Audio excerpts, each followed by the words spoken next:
Alright guys, ang magandang hapon sa inyong lahat at Happy New Year.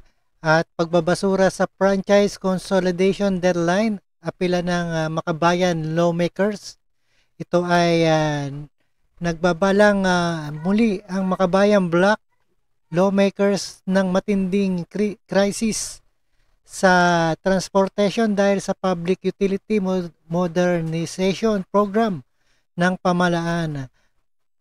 Panawagan ng iyang mga ito kay Pangulong Ferdinand Marcos Jr. na isantabi muna ang franchise consolidation deadline dahil maraming maapekto ang mga empleyado at magiging parelasa ang mga transportation natin at hindi natin malaman at alam kong dire-diretso ito at isang batas na sinulong ni Pangulong Ferdinand Marcos.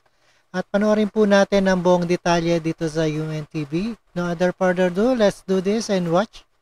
Alright. Lulumpuhin umano ng December 31, 2023 deadline para sa franchise consolidation ang transport sector ng bansa.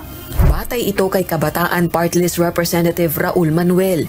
Si Gabriela Women's Party List Representative Arlene Brosas naman, iginiit na mawawalan pa ng katiyakan sa trabaho at kabuhayan ang mga jeepney drivers sa gitna ng matinding krisis sa bansa.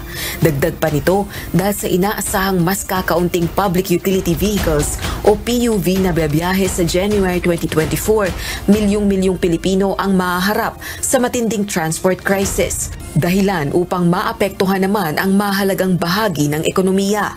Kaya apela ng makabayan block lawmakers kay Pangulong Bongbong Marcos Jr.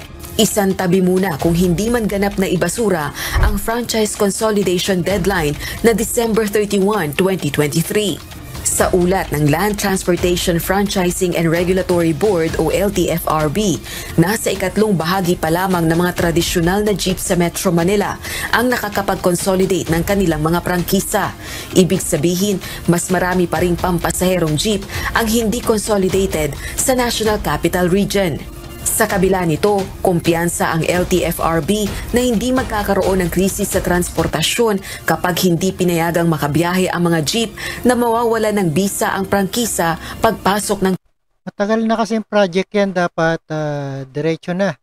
At mag-consolidate na kayo dahil sa ating kababayan at susunod na henerasyon sa usok, lalo na parang puset na pag nakasunod ka dito. Lalo na sa mga jeep na yan. Alright. 2024. Rosa Licoz, UNTV News. Alright, napakinggan po natin itong pagbabasura sa franchise consolidation deadline. At alam ko tutuloy yan ni Ferdinand Marcos.